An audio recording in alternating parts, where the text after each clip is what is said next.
I'm 78 years old and I live in a guest house in the backyard of my own home. Well, formerly my own house. It's now my daughter Pearl's house.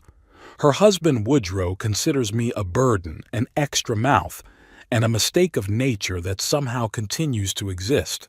He never says it outright, though, only with glances, sighs, and eye rolls when he thinks I can't see. I wake up at 6:30 every morning, a lifelong habit. 42 years I worked as a civil engineer, designing bridges and dams all over the state of North Carolina. Even in retirement, I can't bring myself to lie in bed. My Edith used to say I was born with an alarm clock inside me. Edith.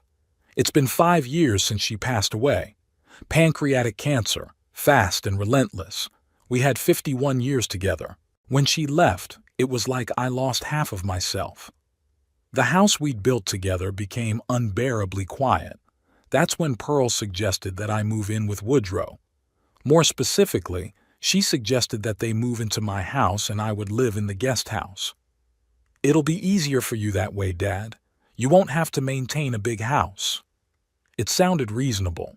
Plus they had Finch, my granddaughter, who was 8 at the time. Bright head, lively eyes, and cerebral palsy from birth. I agreed to sign the house over to Pearl on one condition. The guest house would be mine for the rest of my life and no one could evict me from it. My old friend Lawrence, a lawyer to the bone, drew up the agreement in a way that wouldn't hurt a mosquito. I've known him since high school, and he knows I'm not the kind of guy who relies on kinship in real estate matters. Now, looking at the hydrangea bushes blooming outside the window, Edith loved them so much. I wonder if I made a mistake. Maybe I should have sold the house, bought a small apartment and lived my own life. But then I wouldn't see Finch every day, and she's the only thing keeping me in this world. There's the sound of dishes clinking in the kitchen of the big house. Pearl's making breakfast, so it's 7 o'clock. I know their routine by heart.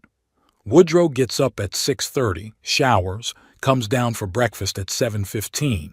He works for an insurance company, wears suits that always look a little tight, like he's gained weight but won't admit it. He leaves at 8, comes back at 6, sometimes later. Pearl teaches high school English literature. Smart woman, but something in her broke after Finch was born. I don't think she ever accepted that her child wouldn't be normal. I often catch her eyes on her daughter, a mixture of love and pity and some strange resentment, as if Finch was born that way on purpose to make her life harder. I step out of the cabin and walk toward the main house. The backyard is manicured, it's my job. Gardening has always been a hobby of mine, but now it's become my main occupation. 3 steps up to the back porch, the door is usually unlocked. I knock, more for formality, and walk in. "Good morning," I say as I enter the kitchen. Pearl is standing at the stove, stirring something in a pot. She turns around. Her face, so much like Edith's, looks tired, even at the beginning of the day. "Good morning, Papa," she replies without much enthusiasm. "Breakfast is almost ready." "I could wake Finch," I suggest. "She's already awake." Woodrow helps her get dressed. That's rare. Usually it's Pearl or a visiting nurse who takes care of Finch. Woodrow tries to stay away from anything related to the girl's care. "I don't have a medical degree," he likes to say. Though it's not about education, it's about human involvement. I sit down at the table. The kitchen is large, bright. Edith and I renovated it the year before she died. New ivory cabinets, granite countertops, an island in the middle. It still looks like new, even though Pearl doesn't keep up much. Mug marks on the countertops, last night's dishes in the sink. "How'd you sleep?" I ask, keeping the conversation going. "Fine," Pearl said, not turning around. "How about you?" "The usual." I saw the roses starting to bloom. "That's good. The conversation's not going well. It's almost always like that. It's like a wall has grown between us since Edith died. Or maybe it was always there, but Edith was a bridge between us. She had a way of smoothing things over, finding common ground with everyone. I'm as straight as a rail and as flexible."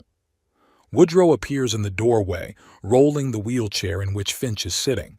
The girl has blonde hair, braided in a sloppy braid. It's obvious that Woodrow braided it, unskillfully but diligently. She smiles when she sees me.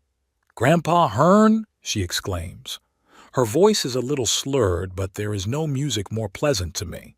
"Good morning, sunshine," I reply, and the world around me immediately becomes brighter. Woodrow nods at me instead of greeting me and sets Finch's chair by the desk. He's tall, wiry, with thinning dark hair and a permanently disgruntled expression. Today he's wearing a navy blue suit that, like all his suits, is a little tight around the shoulders. "Pearl, I'm late. Can you get Finch to school in time?" he asks, glancing at his watch. "Sure," Pearl replies, setting a bowl of oatmeal on the table in front of Finch. "Eat up, sweetheart." "I can drive her," I offer. "I don't have anything to do today." "You never have anything to do," Woodrow mutters under his breath, but loud enough for me to hear. I ignore his remark. "Really, Pearl, you don't need to be late for work. I'll drop Finch off and pick her up after class." Pearl hesitates. She doesn't like me interfering with their routine, but practicality takes over. "Okay, thanks, Dad. Classes end at 2 in the afternoon. Don't forget her meds. They're in the pink bag on the coat rack." "I know where the meds are," I reply. I drive Finch to school at least twice a week when Pearl has extra classes.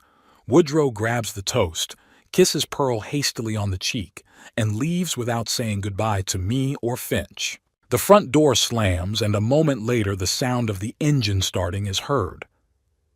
"Grandpa, will you help me with my science project?"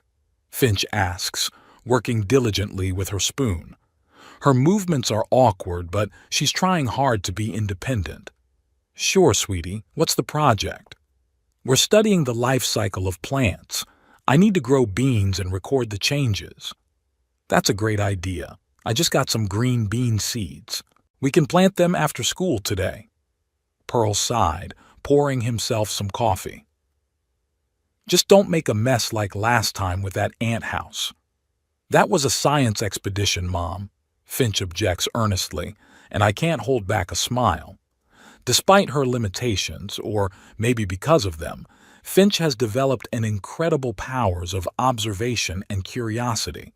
She loves science, especially biology. Her room is littered with books I buy for her, from children's encyclopedias to serious science books adapted for a young age. After breakfast, Pearl quickly packs up and leaves, leaving Finch and me alone. We're in no hurry. It's still over an hour before school starts, and school is only 15 minutes away. "Grandpa, tell me how you and Grandma met," Finch asks as I help her brush her teeth. It's a story she's heard dozens of times, but for some reason she never tires of asking me to repeat it.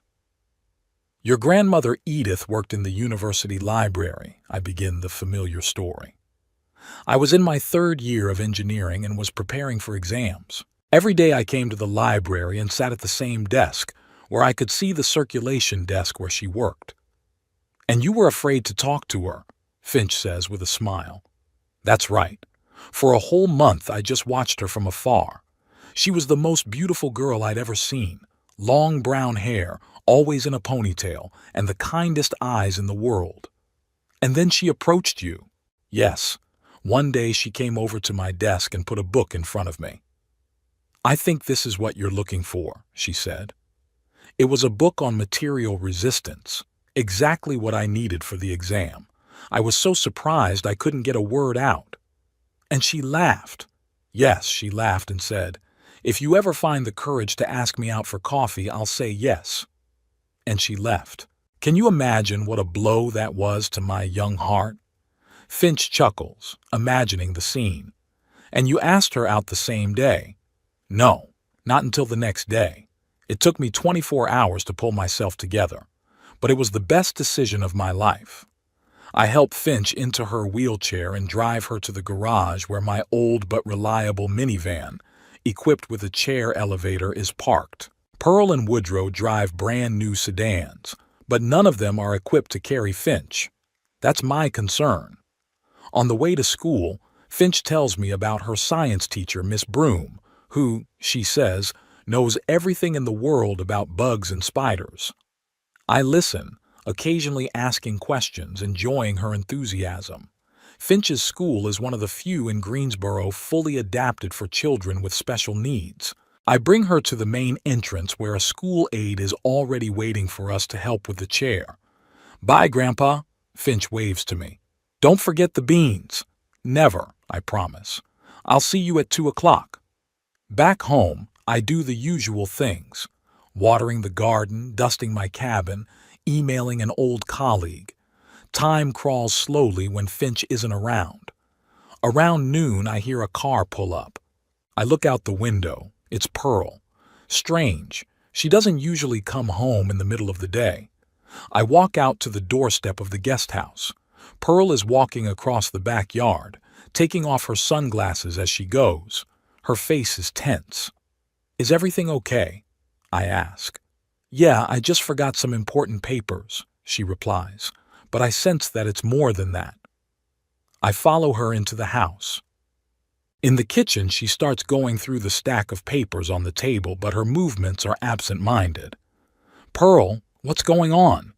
She sighs and sinks into a chair. "It's nothing in particular, just—" Woodrow brought up the subject of a specialized school for Finch again. I tense up. This isn't the first time this topic has come up. Woodrow thinks Finch should be sent to a boarding school for children with disabilities in another state, a place where she'll live away from her family, surrounded by strangers. "And what did you say to him?" I ask, trying to keep my voice calm. "The same thing I've always said. That Finch is happy here, at her school, with us." She looks out the window, avoiding my gaze. But he keeps insisting, says we can't give her professional care, that she'd be better off with kids like her. "Finch isn't like her. She's unique, like every child," I say firmly. "And she gets everything she needs here. She has great doctors, a good school, a loving family." "I know, Daddy," Pearl interrupts, "but Woodrow, he's worried about the future, about what will happen when we're gone." "I'm more worried about her present," I reply. "And as far as I know, this specialized school is more like an institution than a home. Is that really what you want for your daughter?" Pearl is silent. I can see the different feelings struggling in her eyes.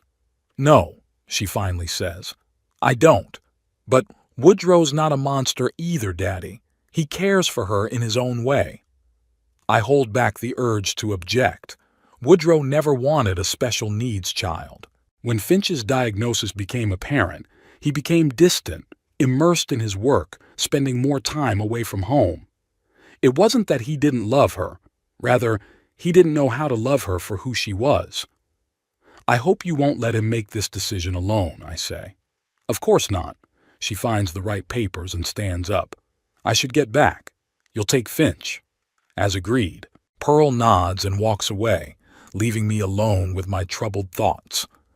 I think back to when I gave up this house 5 years ago, hoping I was doing the right thing, that I was providing a future for Pearl and her family, that I'd be there for my granddaughter, watching her grow up.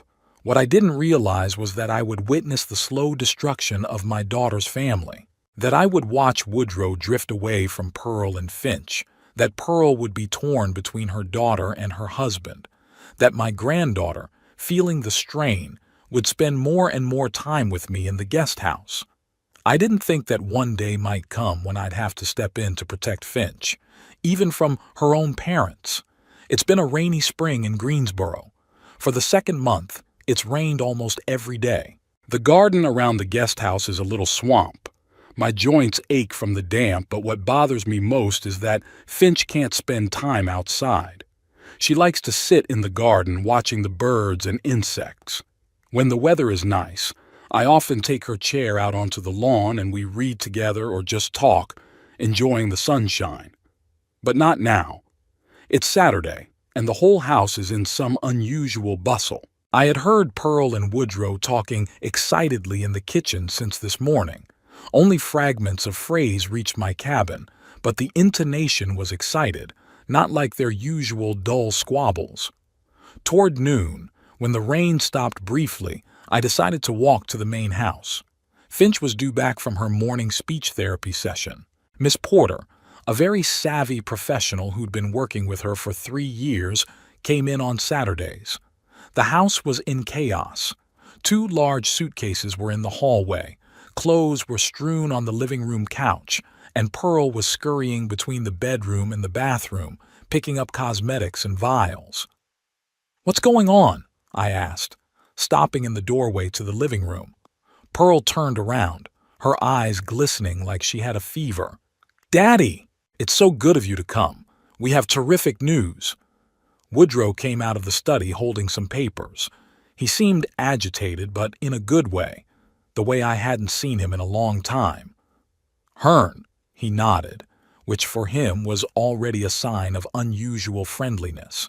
"We've won the cruise," Pearl blurted out before I could even say hello. "A 2-week cruise in the Caribbean, all inclusive. Can you believe it? I had no idea. I mean, I understood the concept of a cruise, but I couldn't figure out where it came from." "Did you win it? The lottery?" "No, a contest from Woodrow's insurance company." Pearl was picking up a bunch of stuff. "They were holding a motivational contest for employees, and Woodrow won. His performance was the best in the department for the last quarter." Woodrow straightened up slightly, clearly pleased with himself. 200% of the plan, he said with undisguised pride. The nearest competitor had done only 175. "Congratulations," I said, not knowing what else to say. "And when are you leaving?" "Tomorrow." Pearl was practically glowing with excitement. "The plane leaves at 14:30. The cruise starts in Miami, and they'll meet us there and take us to the ship." I blinked, trying to comprehend the information. "Tomorrow? That soon? How about—" The doorbell rang at that moment, and Pearl rushed to open it. Miss Porter stood on the doorstep with Finch. The classes were usually held at the special center, and the girl was driven back and forth. "Hello, Grandpa," Finch exclaimed when she saw me. Her face lit up with joy, as it always did when she saw me. "Hello, Mr. Atkins," Miss Porter said as she wheeled the wheelchair into the hallway. "Finch did a very good job today. We learned a new exercise for articulation. I can say structured almost without stuttering," Finch boasted. "That's wonderful, Sunshine." I leaned over to kiss her forehead. "I'm proud of you." Pearl paid Miss Porter and said a quick goodbye, clearly in a hurry to get back to packing. Finch looked around curiously at the suitcases and scattered belongings. "Are we going somewhere?" she asked, excitement in her voice. Pearl and Woodrow exchanged quick glances that I couldn't decipher. "Mommy and Daddy are going on a cruise, honey," Pearl said, taking a seat next to Finch's chair. "It's for Daddy's job. It's very important to his career." Finch's face froze for a moment, then she asked, "What about me? Am I going too?" Again that strange exchange of glances between the parents. "No, darling," Woodrow replied, stepping closer. "This is for adults only. It's a business cruise.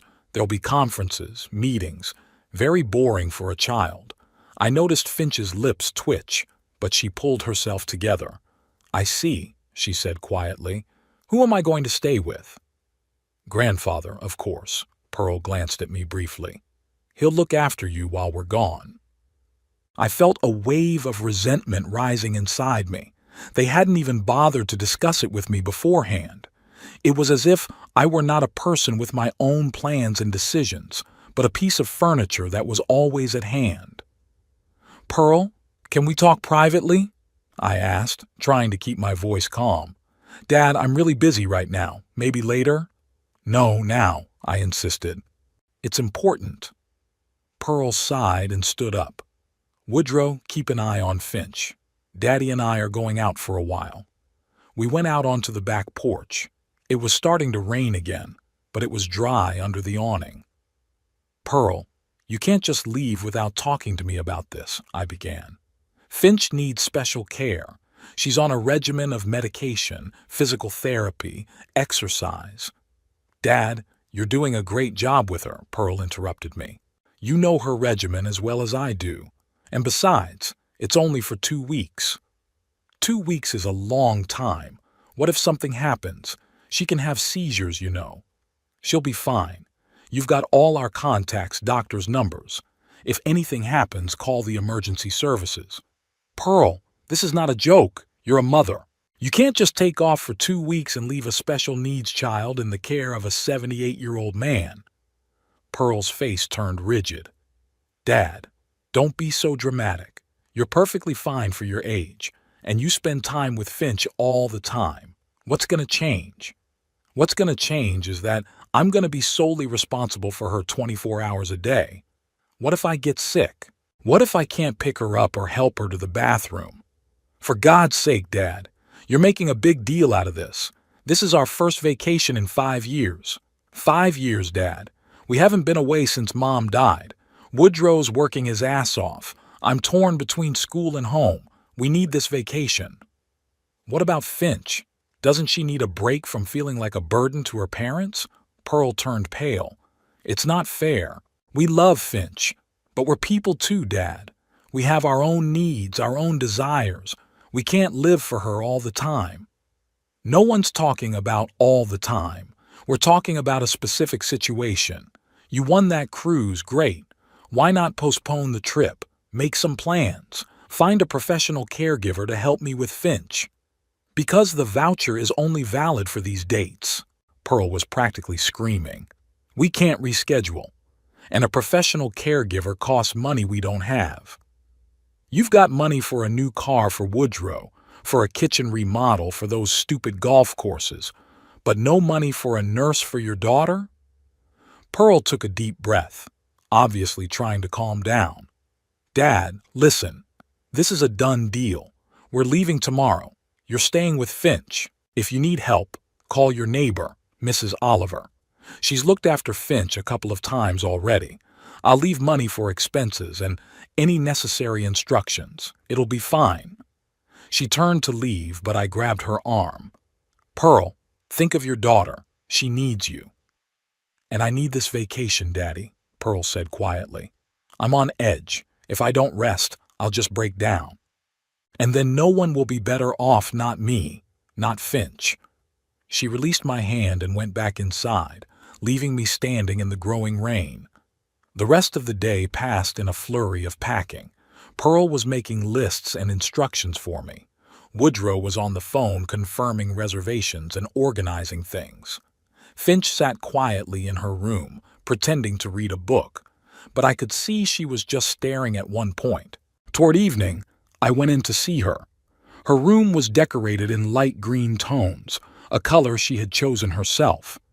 There were posters of animals and plants on the walls, shelves filled with books and collections of rocks, shells, feathers, anything you could collect without getting out of your wheelchair. Hey, Sunshine, I said, sitting down on the edge of her bed. How are you? Finch shrugged, not lifting her eyes from the book. I'm fine. Are you upset about your parents leaving? She hesitated, then answered quietly. No, I mean, not much. It's just, they could have taken me with them. Your parents say it's a business trip. I saw the brochure, Grandpa. Finch looked up at me. It says family cruise, with activities for the kids and everything. I felt something tighten in my chest. Of course Finch isn't stupid. She knows exactly when she's being lied to. They just want to spend time together, Sunshine. Adults need that sometimes. I know. She lowered her gaze again. It's just, we haven't been away together in a while. Not since I stopped walking. Until she was 6, Finch was able to walk with the help of special orthotics. But then her condition worsened, and she was in a chair. It was a difficult time for the whole family. Woodrow became even more withdrawn. Pearl became depressed.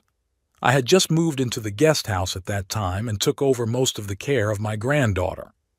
You and I can have our own adventure, I suggested. What do you say we go to the botanical gardens next weekend?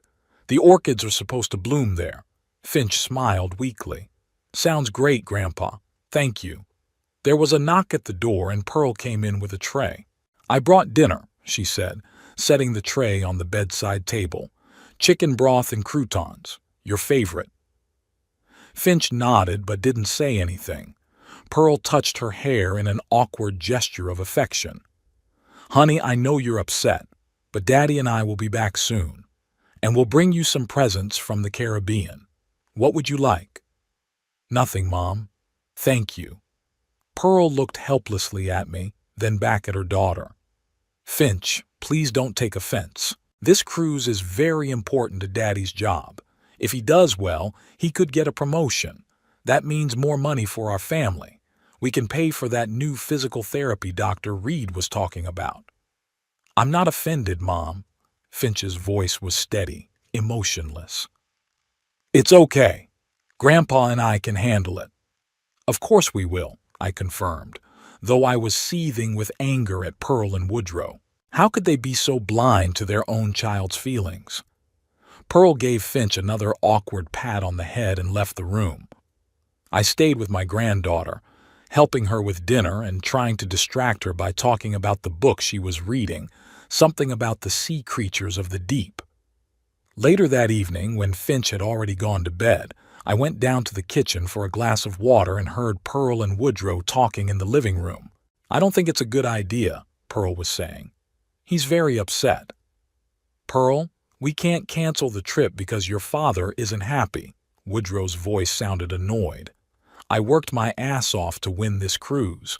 This is my chance to impress the management. Jefferson will be there with his wife, and so will Brickman. If I don't show up, it's going to look like a slap in the face." I know. It's just, Finch is upset too. Finch is always upset when it comes to leaving her for even a minute. It's an unhealthy attachment, Pearl. Dr. Morgan talked about it. Dr. Morgan also said she needs stability and a sense of security, which your father is perfectly capable of providing for 2 weeks. God, Pearl, we're not leaving her forever. We're just taking a little vacation. All parents do it. Not all parents have special needs children. And that's why we need this vacation even more. Woodrow raised his voice. "Do you have any idea what it's like to come home every day and see this? The constant reminders that our daughter will never be normal, never get married, never give us grandchildren, never live on her own." "Don't say that." Pearl sounded angry now too. "Finch is smart. She's learning. She can do a lot." "In what world, Pearl? In a world where stairs have been replaced by ramps and all doors are wide enough for a wheelchair? She'll always depend on us. She'll always need our help. And I just want 2 weeks, just 2 weeks, when I can pretend to live a normal life. Is that too much to ask?" There was silence. I stood in the darkness of the hallway, feeling the blood pounding in my temples. Woodrow's words were like a slap in the face. "No," Pearl said quietly at last. "It's not too much. You're right. We need this vacation." "Then stop doubting. Your father can handle it. He loves Finch. Too much, if you ask me. And at the end of the day, he's your father. He's supposed to be helping us. Isn't that what families are for?" I went quietly back to my cabin, forgetting my glass of water. A storm of emotions raged inside me. Anger, frustration, pity for Finch, and even a strange compassion for Woodrow. He was right about one thing. Life with a special needs child isn't easy, but he'd chosen the most selfish way to deal with that difficulty: escape. All night I tossed and turned without sleep, thinking about the 2 weeks ahead. Would I be able to physically handle taking care of Finch? Yeah, that shouldn't be a problem. I have experience, and although my knees aren't what they used to be, I have plenty of strength. But can Finch emotionally handle this outright rejection from her parents? She's a smart girl. She gets it. She understands that her father sees her as a burden, that her mother is torn between loving her and trying to save her marriage to a man who seems to have been estranged from the family for years. By morning, I had made my decision. These 2 weeks, I'm not just going to look after Finch. I'm going to plan for our future. Because now, more clearly than ever, I realized that I could no longer rely on Pearl and Woodrow for my granddaughter's well-being. I must do something drastic, Something that would protect Finch and give her a chance at a happy life, even if her own parents were unable or unwilling to provide it. And I had a hunch that the answer might lie in the very contract Lawrence had drawn up 5 years ago when I'd handed the house over to Pearl. A contract I had never reread since then, but which I kept in a safe in my cabin in case I ever needed it. I guess that day had come. The morning was clear.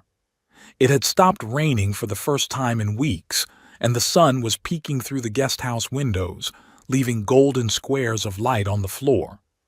I woke up early, as usual, but today there was a sense of uneasiness attached to my awakening. Pearl and Woodrow would be leaving at noon, and from now on, taking care of Finch would fall entirely on my shoulders. I got out of bed slowly, feeling my joints protest. After a quick breakfast, I headed toward the main house. A cab was already parked in the driveway, the driver loading suitcases into the trunk.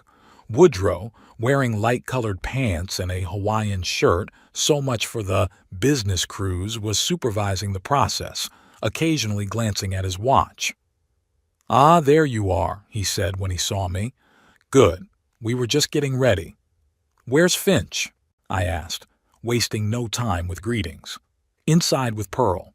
She's putting together the latest instructions for you." I walked into the house and found Pearl in the kitchen. She looked completely different without her usual strict teacher's outfit, in a light floral print dress, her hair in a casual bun. Finch sat in the wheelchair beside her, silent and pale. "Good morning, Dad." Pearl handed me a thick folder. "Everything you need to know is in here. Medication schedules, doctor's contacts, the address of the pharmacy where we have a loan, insurance policy number, oh, and a list of foods Finch can't eat." I took the folder, feeling its weight, physical and metaphorical. "And the money?" I asked directly. "You said you were keeping money for expenses." Pearl looked a little embarrassed. "Yes, of course." She took an envelope out of her purse. "Here's $300. That should be enough. Insurance covers most of the meds, and there's food in the fridge. I've got it all figured out." I looked in the envelope. 10 $20 bills and 2 $50 bills. $300 for 2 weeks. Even assuming there was enough food in the fridge, which I doubted, that was barely enough to cover the medications my insurance wouldn't cover, and the transportation costs the gas for my car to take Finch to school and treatments. "It's not enough, Pearl," I said. "Do you know how much Finch's special moisturizer costs? And her nutritional supplements? And gasoline?" "Dad, that's all we can spare right now." Pearl looked annoyed. "We've already spent enough on this cruise. Souvenirs, excursions, tips. It all costs money, which you'd rather spend on a vacation than on your daughter's needs." "Don't start." Pearl lowered her voice, glaring at Finch. "We've already discussed this. The decision's been made." Woodrow's voice came from the hallway. "Pearl, we have to go. The cab's waiting." Pearl nodded, kissed the top of Finch's head, and whispered something in her ear. Then she straightened up and headed for the exit. "Daddy, don't forget, Finch has a consultation with Dr. Reed on Wednesday. Don't be late, he's hard to catch. All the paperwork's in the folder." "Same as always," I muttered, but Pearl was already coming out of the kitchen. Finch and I went out to see them off. The cabbie honked impatiently. Woodrow was already in the car, staring at his phone. Pearl gave Finch another hug, then gave me a quick hug. "Thanks, Dad. You don't know how important this is to us." "Try to remember that you have a daughter at least once in a while," I said quietly in her ear. "Call her every day." Pearl nodded, but I could see that her mind was already on the airplane, flying over the ocean to a place without wheelchairs and daily medication. "We'll be back in 2 weeks. 13 days to be exact," she said as she got into the cab. "Take care." The car started and soon disappeared around the corner. Finch and I were alone in the driveway, standing in the unusually bright sunlight. "So, sweetheart," I said, trying to keep my voice upbeat, "what are we doing today?" Finch shrugged.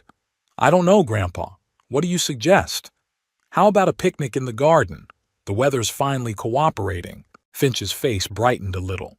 "With peanut butter sandwiches?" With a double helping of peanut butter, I confirmed, and maybe some ice cream for dessert. And so began our 2 weeks together. The first few days went relatively smoothly. We had a set routine. I helped Finch with her morning routine, drove her to school, picked her up after school, we did homework, and in the evenings we read or watched the nature documentaries she loved so much. Pearl called every night for the first 3 days, but the conversations were short and perfunctory. "How are you doing? Everything good?" "Great. We're doing great too. The weather is wonderful. The beaches are amazing." No real questions about Finch's well-being, about her progress at school, about whether I was coping. On the 4th day, the trouble started. Finch woke up in the morning with a high fever and complaints of a sore throat. I called the school to alert them to her absence and consulted the list of doctors in the folder Pearl had left behind. The district pediatrician, Dr. Holland, could only see us in 2 days. I tried to call Pearl, but she wasn't answering. Apparently she was on some kind of field trip. Deciding not to take any chances, I took Finch to the nearest emergency room. The wait was long, Finch got worse, and by the time the doctor finally saw us, she was running a high fever and having trouble breathing. The diagnosis, strep infection, required immediate antibiotic treatment. I drove to the pharmacy listed by Pearl, only to find out that our credit there had been maxed out a month ago and no one had refilled it. I had to pay out of my own pocket, $98 for antibiotics, $35 for antipyretics, and another $15 for a special throat spray. Nearly half of the money Pearl had left behind disappeared in one day. Finch spent the next 3 days in bed. I slept on the cot next to her, waking up every few hours to check her temperature and give her medication. Fortunately, the antibiotics worked quickly, and by the end of the week, Finch was feeling better. But our problems were just beginning. It turned out that the food supply in the fridge wasn't as plentiful as Pearl had claimed. By the end of the first week, we'd eaten almost everything we could cook without much culinary skill. I had to drive to the supermarket and spend even more money from my limited budget. To make matters worse, Wednesday's consultation with Dr. Reed revealed that Finch needed a new course of physical therapy, 10 sessions at $50 each, not covered by insurance. When I tried to explain the situation, Dr. Reed only shrugged and said that the treatment could be postponed until my parents returned, but that it would negatively affect Finch's progress. I decided to pay for the first 2 sessions out of my remaining funds and the rest would have to be postponed. By the end of the first week, there was less than $30 left of the $300, and there was still a whole week to go. All my attempts to contact Pearl were unsuccessful. She stopped answering the phone after the 5th day, sending only a short message. "It's okay. We have a lot of excursions. Connection is bad. Don't worry."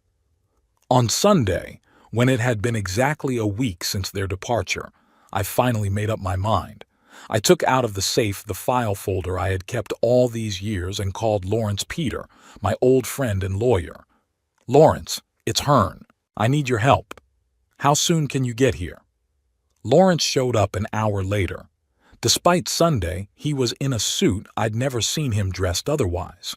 Tall, thin, with a neatly trimmed gray beard, he looked like a typical lawyer from a TV show, only much kinder. We settled into the guest house. Finch was resting in her room in the main house. I'd left the door ajar so I could hear if she called.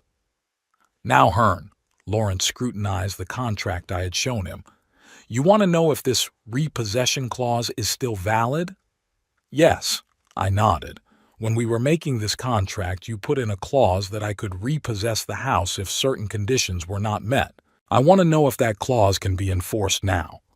Lawrence turned the page, ran his finger over the text, and adjusted his glasses on his nose. "Yes, here it is. Clause 8. The donor shall have the right to rescind the gift and regain possession of the real property if the donee treats the donor or members of the donor's family in a manner that is unacceptable in terms of common sense and morality, or if the donee fails to fulfill the obligation imposed upon him to provide for the maintenance of the donor. He looked up from the document. Hearn, that's pretty vague wording. What exactly happened? I told him everything.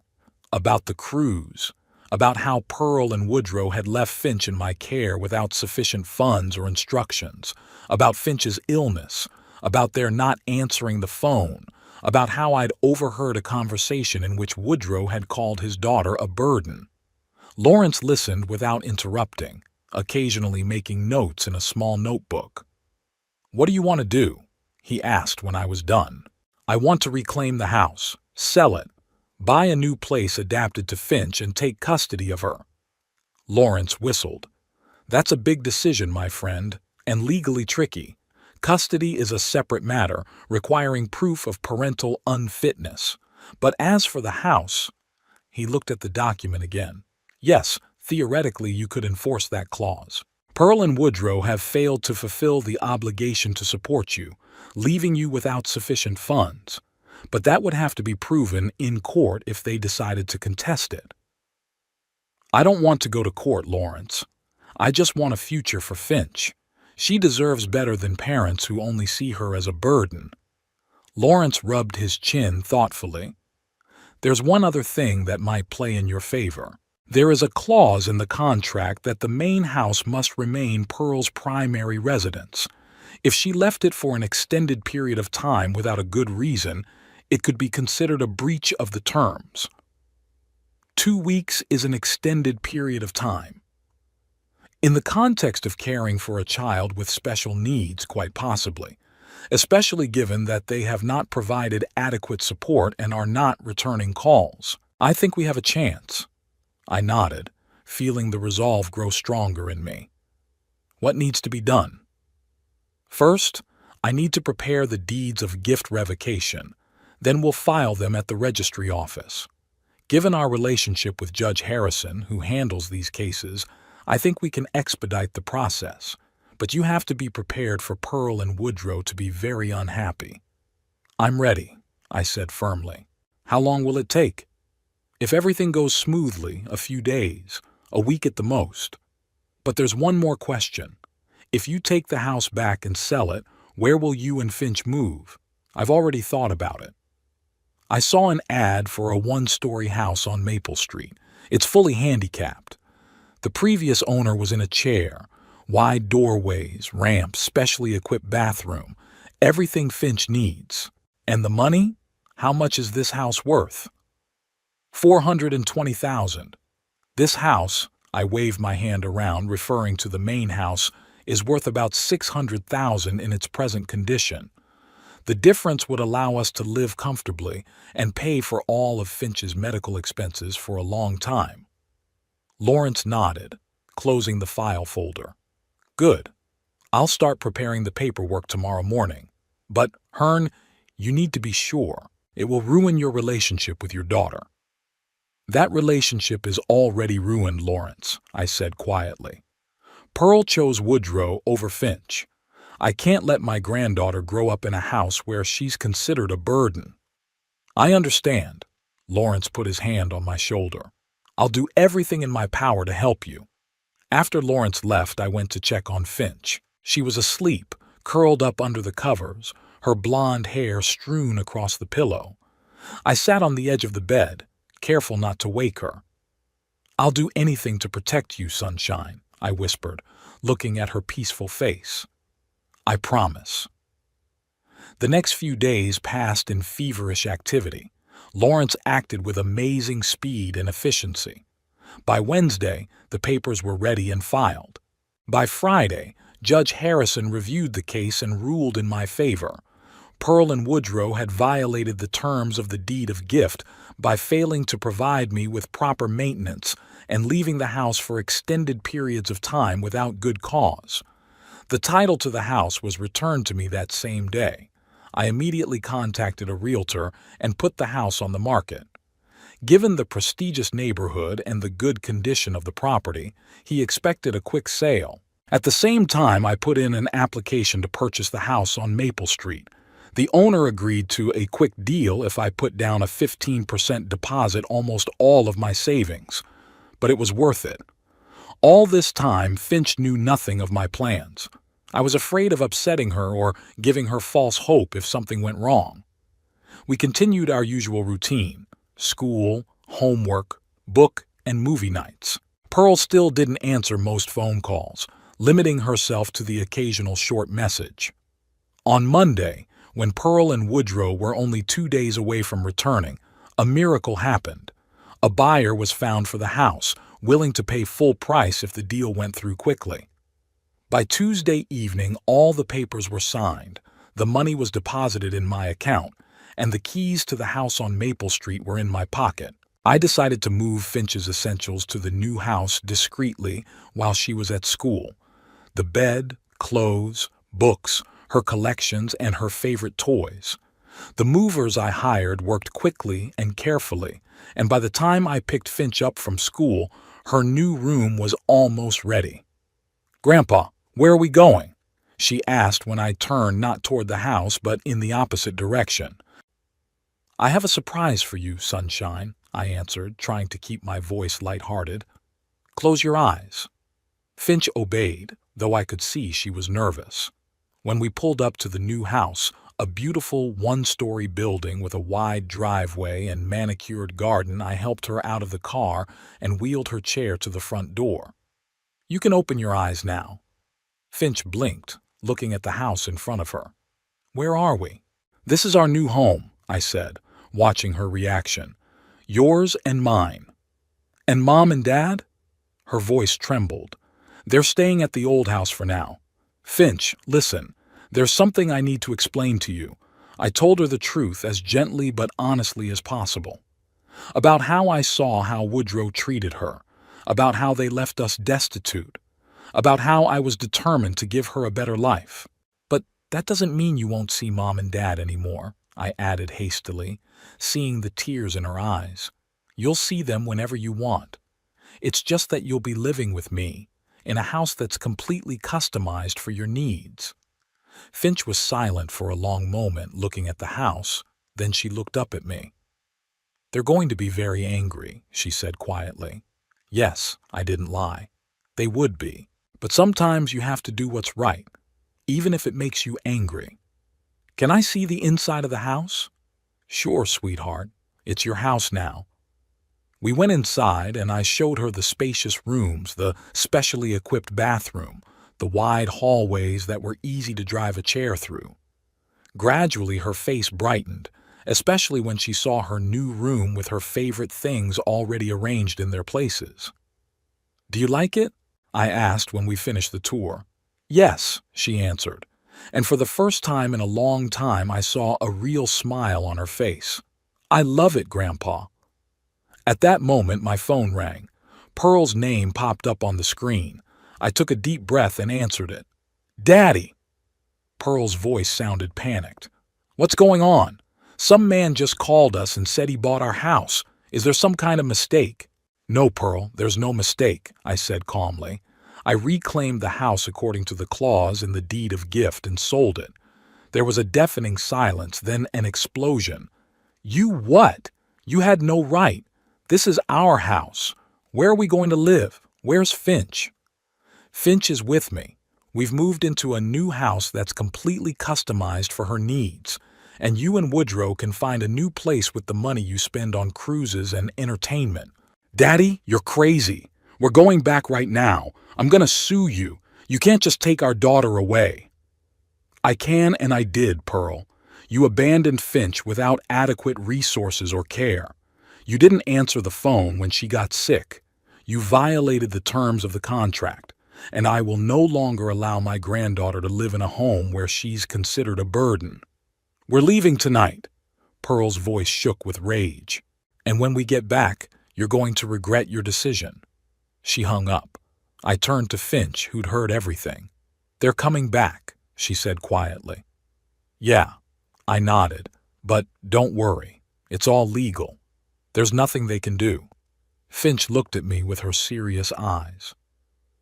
"Are you sure you did the right thing, Grandpa?" I knelt down in front of her chair, took her small hands in mine. I'm absolutely sure, sweetheart. Sometimes you have to make hard decisions to protect the ones you love, and I love you more than anything. Finch leaned forward and put her arms around my neck. I love you too, Grandpa. We stayed like that, hugging as the last rays of sunlight streamed through the windows of our new home. I knew there was a storm ahead of us when Pearl and Woodrow returned. But in that moment, with Finch in my arms, I was pretty sure I'd made the right decision. The next morning was as clear as the previous morning, but there was tension in the air. I knew Pearl and Woodrow were arriving tonight. They'd booked the next flight out of Miami right after we talked. I had about 10 hours to prepare for the inevitable confrontation. The first thing I did was call Lawrence and brief him on the situation. They're coming back today and will probably try to challenge the deal, I said. We need to be ready.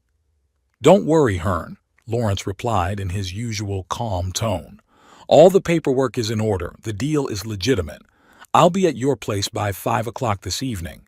If they want to talk, it is better to do it in the presence of a lawyer. Then I took care of Finch. After yesterday's upheaval, she looked a little confused, though she tried not to show it. Grandpa, is my school far from here? She asked at breakfast. About 20 minutes away, I answered. A little farther than the old house, but not much farther. I'll drive you every day like I used to. What if Mom and Dad want me to move back in with them? I set aside the toast I was holding in my hand and looked at my granddaughter carefully. Finch, listen to me. No one can make you do anything you don't want to do. If you want to live with your parents, that's your right. But I think you're better off here. This house was built with your needs in mind. You can be more independent here. I want to stay with you, she said quietly. It's just, I don't want my mom to think I don't love her. Your mom knows you love her, sweetheart, and you'll always be able to see her and Daddy. It's just that you'll live apart. Finch nodded, but I could see something was still bothering her. Grandpa, did you really sell their house? Technically, it was my house that I once gave to your mom, but yeah, I sold it. Where are they going to live? That's a question I've been asking myself since I sold the house. Sure, Pearl and Woodrow didn't have a place to live now, but they had a substantial amount of money from the sale of the house their share, which I had transferred to Pearl's account last night. More than enough to buy a new apartment or even a small house. They have money, Finch. They can rent an apartment or buy a new house. Don't worry about it. After breakfast, we spent the day setting up the new house. I unpacked boxes and Finch supervised, pointing out where her books and collection should stand. We took a break for lunch, and then I showed her the garden behind the house. Not as big as the old house, but spacious enough with comfortable paths for her chair and pretty flower beds. By 4 o'clock in the afternoon, we had finished the basic chores of settling in. I made an early dinner, pasta and cheese, which Finch was particularly fond of, and we ate in the new kitchen, looking out at the setting sun through the large window. At 5 o'clock, just as promised, Lawrence arrived. He was in his unchanged suit with a leather briefcase in his hands. "Good evening, Hearn," he said as he entered the house. "Good evening, young lady," he nodded to Finch. "Hello, Mr. Peter," Finch replied politely. "Lovely house." Lawrence looked around the spacious living room. "Excellent choice." "Thank you." I was glad for his approval. "Coffee? I'd love some." Lawrence and I sat down at the kitchen table while Finch went to her room to continue arranging the books on the new shelves. "So," Lawrence sipped his coffee, "what's our plan in case they arrive?" "I think they'll go to the old house first," I said. "They'll find that the new owners are already living there, and they'll probably call me. I'll give them that address and they'll come here. I imagine the conversation will be tense." "That's putting it mildly," Lawrence grinned. "You've robbed them of their home and effectively taken their daughter. They'll be furious." "I didn't take Finch," I countered. "I just gave her a better life. She can still see her parents whenever she wants." "I know, Hearn." Lawrence put his hand on my shoulder. "I'm on your side, remember? But from a legal point of view, the situation is complicated. Even though we acted within the law, they may try to challenge your actions or even file for custody of Finch." "They won't get custody," I said firmly. "Not after abandoning her sick, without adequate resources or care." "That's a strong argument, but not enough to terminate parental rights. At best, the court could appoint you as temporary guardian, but to do that, we'd have to prove that Pearl and Woodrow are unfit as parents, and that's not easy." I sighed, realizing that Lawrence was right. Despite my best efforts, the law is still on the side of the biological parents, unless they are blatantly neglectful or abusive. And in Pearl and Woodrow's case, it was more about emotional neglect, which is hard to prove in court. "What do you suggest?" "Stick to the facts," Lawrence said. "You got the house back legally. You bought a new place better suited to Finch's needs. You acted in her best interests. If they start threatening to sue, remind them that a public trial isn't in their best interest, especially if details of how they abandoned a sick child come out." I nodded, feeling somewhat relieved at Lawrence's reassurance. At that moment, my cell phone rang. Pearl's name popped up on the screen. "They've landed," I said to Lawrence before answering it. "Hello? Daddy?" Pearl's voice sounded both angry and confused. "We came home and there are strangers there. They say they've bought our house. What's going on?" "I explained it to you yesterday, Pearl," I said calmly. "I took the house back and sold it. You and Woodrow violated the terms of the deed of gift." "This is crazy. Where are you? Where's Finch?" "We're in our new house, 234 Maple Street. If you want to talk, come here. And Pearl, I have my lawyer with me." There was a short pause. "We'll be there in 20 minutes, she said at last, and hung up. I turned to Lawrence. "They're on their way." He nodded and opened his briefcase, pulling out some papers. "Good.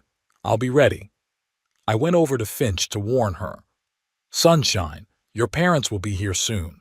They're very upset and can be very loud. If you get uncomfortable or scared, you can go to your room and close the door, okay?" Finch nodded, her face turning serious. "I'll stay with you, Grandpa. I'm not scared." I smiled, once again marveling at her fortitude. "Good. But remember, no matter what happens, I love you, and everything I do is for your good." 20 minutes later, just as Pearl had promised, a cab pulled up in front of the house. My daughter and son-in-law got out of it, both with tanned faces and in summer clothes that contrasted strangely with their fierce expressions. Woodrow was carrying 2 large suitcases, which he set abruptly on the sidewalk while paying the cab driver.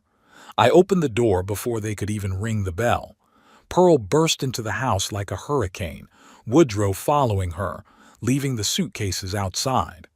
"What have you done?" Pearl screamed when she saw me. "You sold our house behind our backs. You kidnapped our daughter." "Calm down, Pearl," I said firmly. "Finch is here. Nothing happened to you, and I didn't do anything behind your back. I tried to contact you several times when Finch was sick, but you wouldn't answer your phone." "We had a bad reception. We were at sea. We took the time to call when we found out about the house," I remarked. "Strange that you couldn't find the time when your daughter was sick with a fever of 40. Lawrence got up from his seat at the kitchen table and came over to us. "Good evening, Mrs. Kane, Mr. Kane. I'm Lawrence Peter, Mr. Atkins' attorney. Perhaps we should all sit down and discuss the situation calmly." Woodrow, who had been silent until then, stepped forward. "We don't need a calm discussion. We want our daughter and our home." He looked around. "Finch, where are you?" "I'm here, Dad," Finch replied quietly, wheeling out of her room in her wheelchair. Pearl rushed over to her, kneeling down next to the chair. "Honey, are you okay? Grandpa didn't hurt you?" Finch looked surprised. "Of course not. Grandpa never hurts me." "We're taking you home," Pearl said, straightening up. "Pack your things." "But we don't have a home anymore, Mom," Finch replied calmly. "Grandfather said it's been sold." "It was a mistake, dear. We'll make it right. Won't we, Woodrow?" Woodrow nodded, his face red with anger.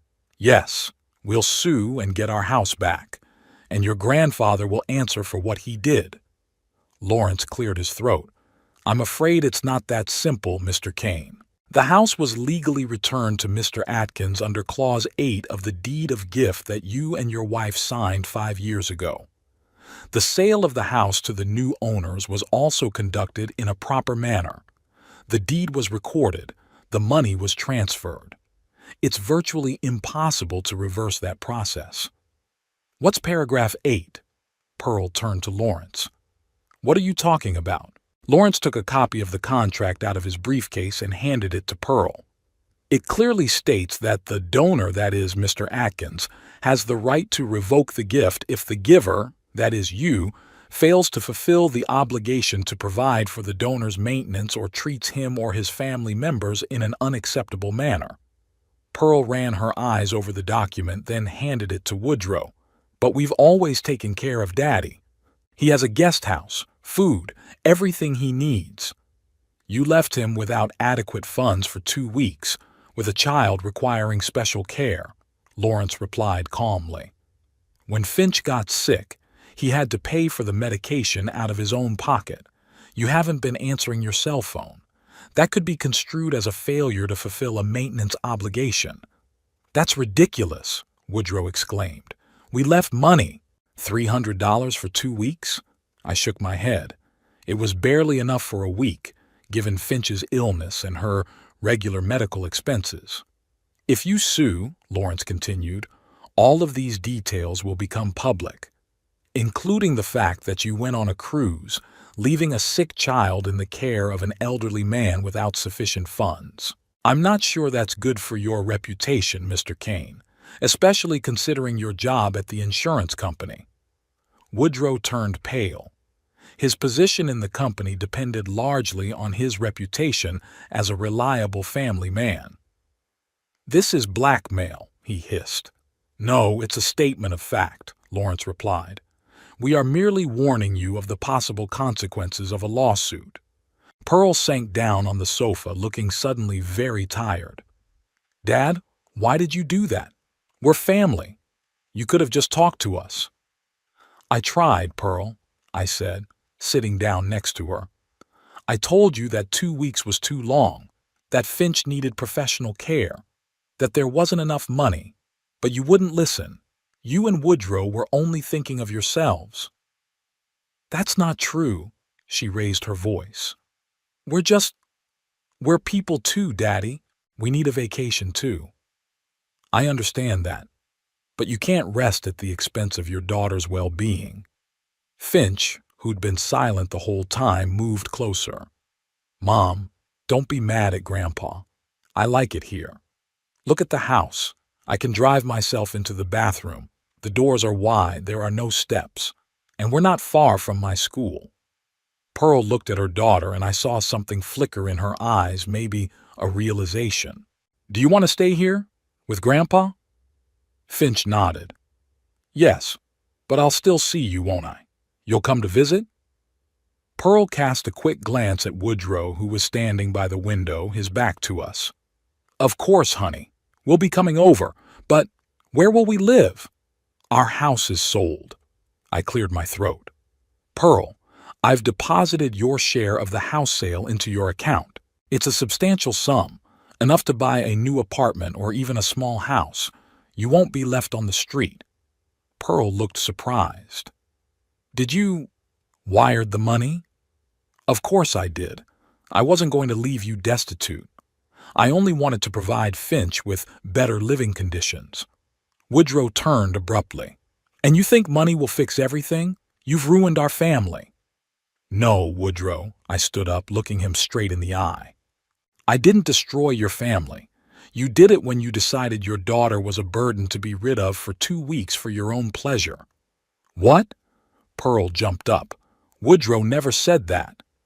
"Yes." I kept my gaze on Woodrow, who had turned even paler. "I heard you talk the night before you left. He said he wanted 2 weeks of normalcy without the constant reminders that your daughter would never be normal." Pearl turned to her husband, a mute question in her eyes. "Is it true?" Woodrow opened his mouth, closed it, then opened it again. Yeah, it was just a conversation. I was upset. You know how much I love Finch.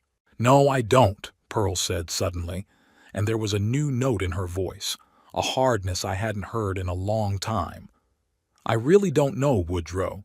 You hardly spend any time with her. You avoid helping her. You're always talking about sending her to a specialized school away from us. It's for her own good, Woodrow exclaimed. She'll get professional care there. And here, she'll get love, Pearl said quietly. And apparently her grandfather loves her much more than we do. There was silence. Finch looked from one adult to the other, her face serious and focused. I propose a compromise, Lawrence finally said, breaking the silence. Finch stays here with Mr. Atkins, but she sees her parents regularly. Let's say she spends weekends with you, wherever you decide to live. We can formalize this as a joint custody agreement to protect the interests of all parties. Pearl nodded slowly. That sounds reasonable. What? Woodrow turned to her. Are you willing to give up our daughter? I'm not giving her up, Woodrow. I'm recognizing that she might be better off here. This house is adapted to her needs. And my father. She looked at me with a new expression, something between respect and regret.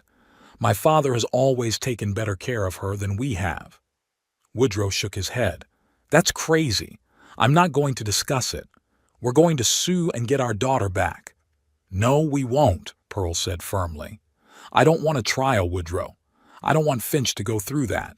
And I'm not sure we'll win, all things considered. Woodrow stared at her as if seeing her for the first time. You're choosing his side? After everything he's done? I'm choosing Finch's side, Pearl replied. And if you really love her, you'll do the same. Woodrow clenched his fists, then abruptly turned and walked out of the house, slamming the door. A moment later, we heard him hailing a cab on the phone. Pearl took a deep breath and turned to Finch. Honey, do you really want to stay here, with Grandpa? Finch nodded. Yes, Mom, I do. But I want to see you too, and Daddy, when he's not angry. You'll see us often, I promise. Pearl leaned over and hugged her daughter. We'll find a new house not far from here. And maybe we can all be better. A more real family.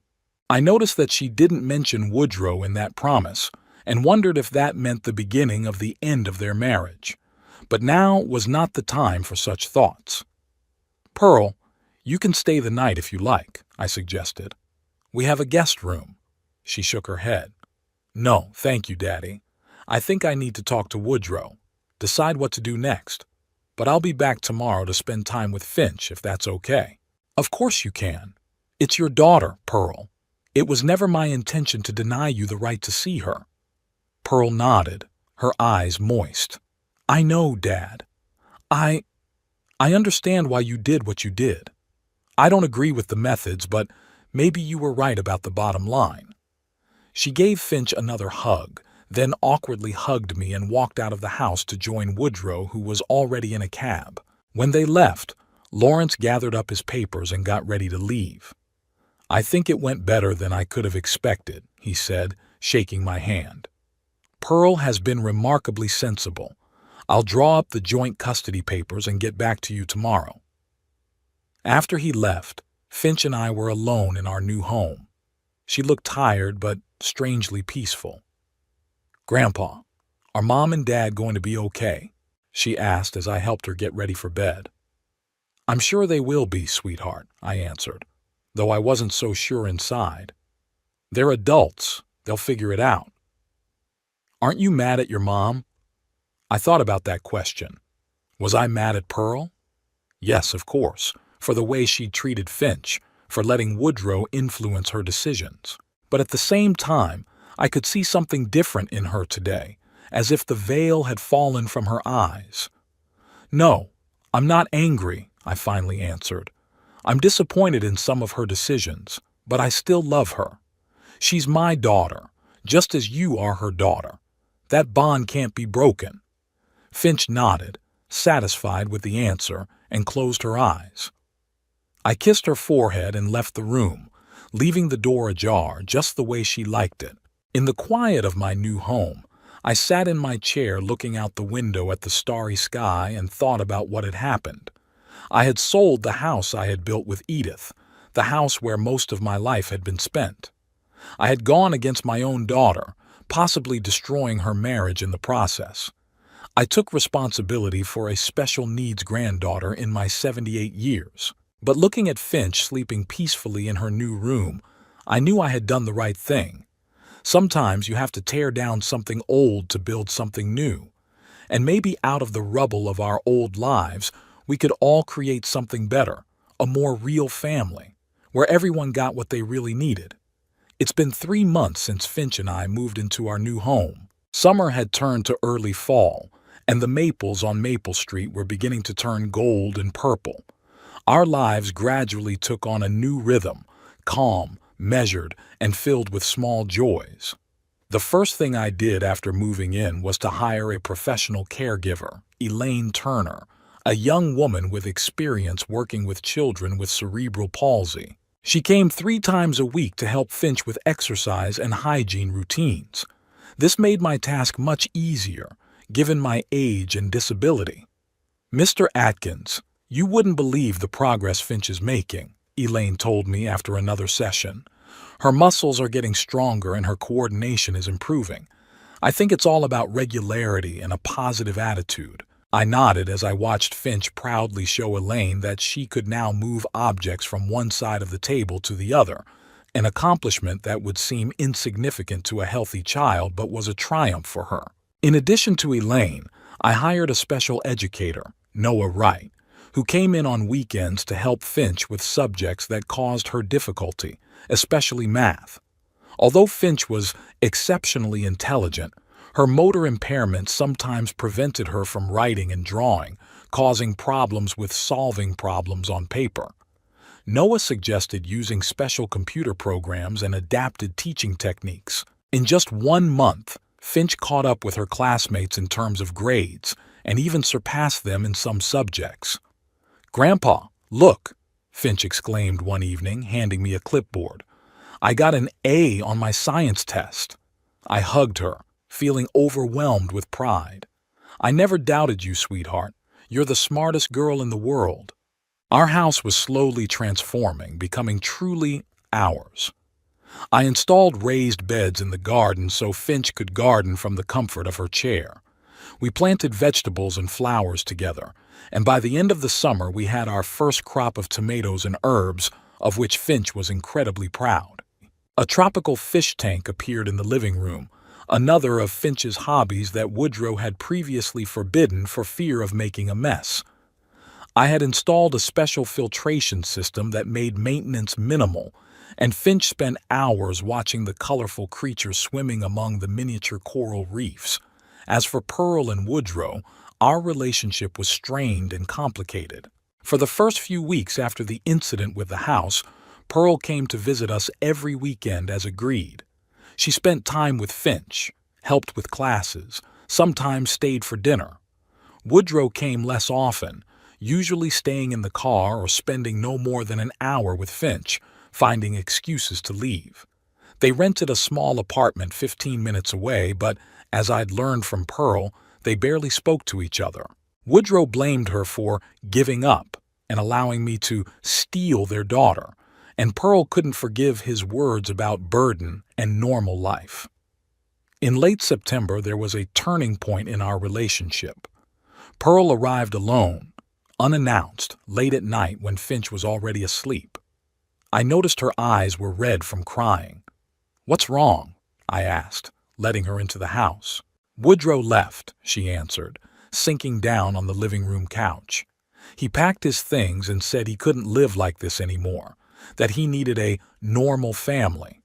I sat down next to her, not knowing what to say. Part of me wanted to gloat.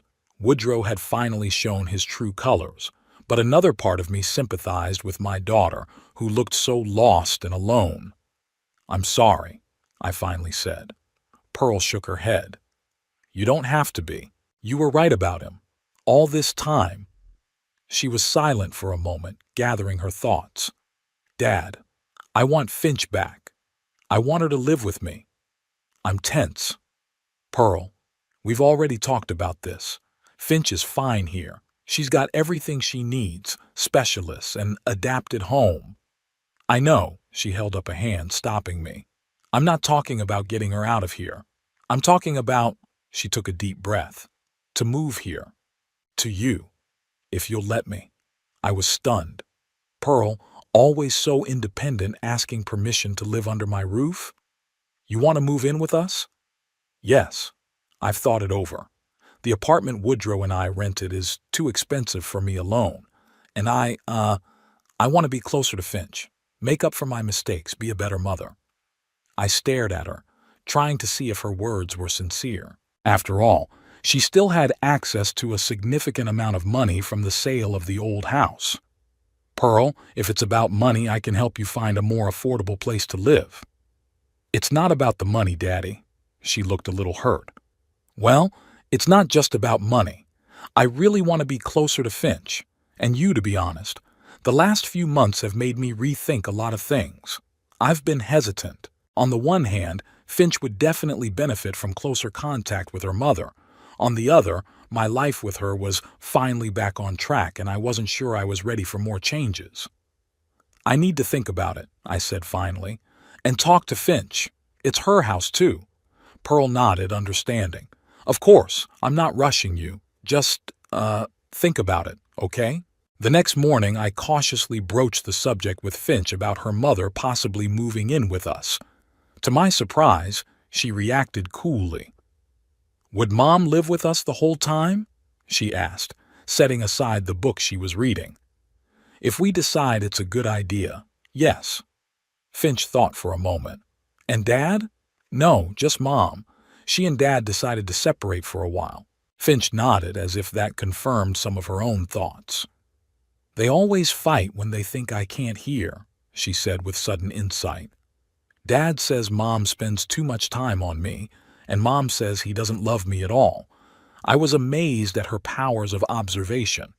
Of course, Finch understood everything. Children always understand more than we give them credit for. So, what do you think about Mom living with us? I asked, determined to be completely honest with her. I don't know, she shrugged. I like the way we live now. You don't yell or cry, and you let me keep fish. Your mom won't scream or cry if she moves here either, I assured her. And the fish would stay with us. Finch thought again. Okay, she said at last. Let Mom move in, but only if she stops calling me poor thing every time I can't do something. I nodded, realizing what she was talking about. Pearl often showed excessive pity for Finch, which only emphasized her limitations instead of focusing on her strengths.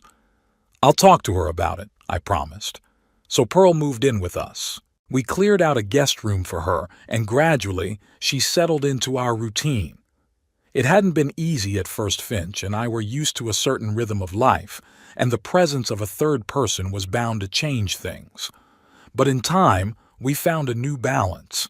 Pearl got a job at the same school as Finch, which allowed them to travel together. She became more attentive to her daughter's needs, but, as I noticed, her motivation wasn't always pure. One evening, when Finch was already asleep, Pearl came over to me with a cup of tea and sat next to me on the couch. Dad, I've been thinking about the money from the sale of the house, she began cautiously. There's quite a substantial sum left, isn't there, after buying this house and all the specialist costs for Finch? I tensed. Yes, there was enough left over, but that money is meant to secure Finch's future. For her education, for medical care, maybe for the special equipment she'll need as she gets older. Of course, Pearl agreed hastily. I was just thinking, I'm her mother. Shouldn't I have some control over those funds? That was it. I felt a familiar disappointment rise up inside me. All this time I'd hoped that Pearl had really changed, that she genuinely wanted to be closer to her daughter. But money still seemed to play a part in her motivation. Pearl, I said as calmly as I could, I've appointed Lawrence as trustee of the trust set up for Finch. Neither you nor I have direct access to the funds. They will be allocated only for Finch's specific needs, as needed. Pearl's face changed, disappointment flickering into a strained smile. Of course, Dad. I was just asking. It's a reasonable precaution. Something changed between us after that conversation. Pearl became more distant, stayed late at work more often, spent less time with Finch. I noticed that she began to talk to Woodrow on the phone more often, though she'd refused to talk to him before. One day, coming home from school earlier than usual, Finch heard her mother talking to someone on the phone in the backyard. "Grandpa," Finch said as Pearl left to go to the store. "Mom was talking to Dad about the money from the old house. She said Grandpa hid it, but she's working on getting access to it." I felt my heart clench. So all this time, the moving, the ostensible concern for Finch, it was all part of Pearl and Woodrow's plan to gain control of the money. I was disappointed, but not surprised. Deep down, I always suspected that Pearl hadn't changed as much as she wanted to show. "Thanks for telling me, Sunshine," I said, trying to make my voice sound normal. "Don't worry about it. I'll work it out." That same evening, I called Lawrence and explained the situation. He confirmed my concerns. Pearl had recently approached him with questions about the possibility of taking control of the Finch trust as her mother. She argued that she lived with Finch and cared for her, Lawrence explained. "But the trust is drafted very strictly, Hearn. She won't have control of the funds without your consent." "What if something happens to me?" I asked, suddenly realizing my vulnerability. I was almost 79, and although I felt fine, no one knows what might happen tomorrow. "In the event of your incapacity or death," Lawrence spoke softly but directly, "the administration of the trust will pass to an independent trustee we've already appointed. It's not Pearl. The funds would still be used only for Finch's benefit." I'm relieved. "Thank you, Lawrence. You always think a few steps ahead." "That's what you hired the old bore of a lawyer for," he grinned. "But, Hearn, what are you going to do about Pearl? She still lives with you, doesn't she?" That question kept me up all night. By morning, I'd made up my mind. When Pearl got home from work, I asked her to come into my office to talk. Finch was in class with Noah in her room, and we could talk freely. "Pearl," I began bluntly, "I know about your conversations with Woodrow, and about you trying to get control of the Finch trust." Her face froze for a moment, then she tried to laugh. "What are you talking about, Daddy? What kind of talk?" "Don't, Pearl. Finch heard you talking, and Lawrence informed me of your visit." Her face changed, the mask of friendliness fell away, and I saw the cold calculatingness that had always been there, just well hidden. "So?" Her voice became harsher. "I'm her mother. I have the right to manage the funds intended for my daughter. Those funds are meant to secure Finch's future, not so you and Woodrow can buy a new house or go on another cruise." "Woodrow is remorseful." She changed tactics, her voice softer. "He's realized his mistakes. He wants to come back to us, to be a real family. A family that's only interested in money." I shook my head. "Pearl, I gave you a chance. I let you move here to be closer to Finch. I hoped you'd really changed, that you genuinely wanted to be a better mother. But you betrayed my trust." "Dad, that's not true." "I want you to move out," I interrupted her. "Today. You can see Finch like we agreed on weekends. But you're not living here anymore." Pearl stared at me, her face contorted with anger. "You can't just kick me out. I'm her mother. I can, and I do. This house belongs to me, and I decide who lives in it. You can pack your things and leave nicely, or I'll call the police." "You'll regret this," she hissed, standing up. "Woodrow and I are going to file for custody. We have rights." "Do what you want," I said calmly. "But remember that everything will come out in court. How you abandoned a sick child without resources. How Woodrow called her a burden. How you tried to get control of the money. Do you think the judge will be on your side?" Pearl didn't answer. She left the office, slamming the door loudly, and I heard her pacing around her room, gathering her things. An hour later, she left without even saying goodbye to Finch. That evening, I explained to Finch what had happened, sparing her feelings as much as possible. "Mom's decided it's better for her to live apart," I said, "but you'll still see her like you used to." Finch was silent for a long moment, then she asked, "It's about the money, isn't it?" I was amazed at her insight. "In part, yes. Your parents. They have other priorities." "They don't love me," she said simply, without tears, as if she were stating a fact. "No, sweetheart." I knelt down in front of her chair, looking into her eyes. "They love you, just not the way they should, not the way I do." "I know." She smiled and reached out, wrapping her arms around my neck. "You love me for real." That night, after Finch fell asleep, I sat in the chair by the window for a long time, thinking about what had happened. I realized that I'd broken my relationship with my daughter, and part of me grieved for that. But another part felt a strange relief, as if a heavy weight had been lifted from my shoulders. Pearl and Woodrow had indeed filed for custody of Finch, just as they'd threatened. But as Lawrence had predicted, the court had quickly dismissed their suit, all things considered. They didn't even try to challenge the decision.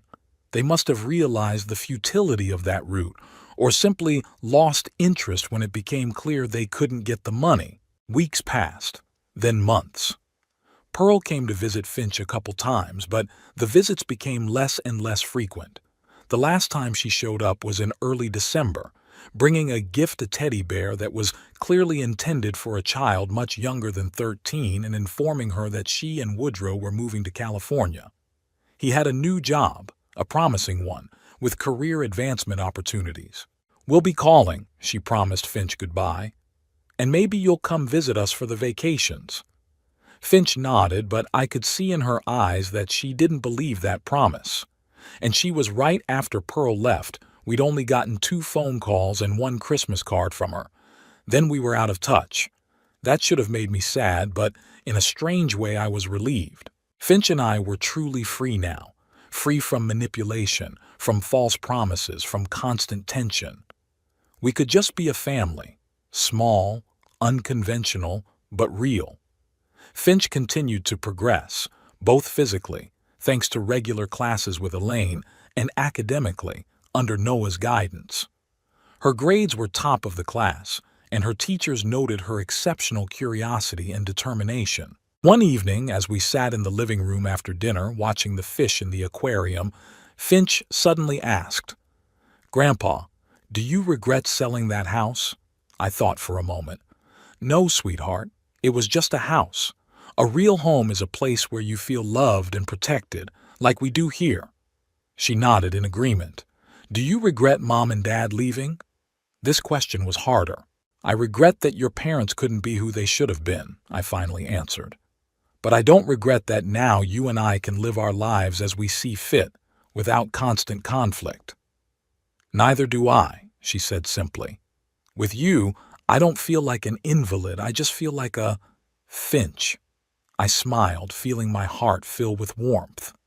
"You are just Finch, the most amazing, smart, and brave girl I know." She smiled back, and in that moment I realized that despite all the hardship and loss, I never regretted my decision. Sometimes it takes courage to change what seems unchangeable, to protect those who really matter. Sometimes you have to tear down a familiar world to build a new one, a better one. And looking at Finch's happy face, I knew we had built just such a world, imperfect, challenging, but our own, filled with true love and care. A world where my granddaughter could just be herself without labels or restrictions, where she was not a burden but a treasure, where we were a real family, even if it was just 2 people. After all, isn't that what family is all about? Loving and protecting each other no matter what. And even though it took me 79 years to truly realize it, better late than never. I did what I had to do. And looking at Finch smiling, I knew I'd never regret it.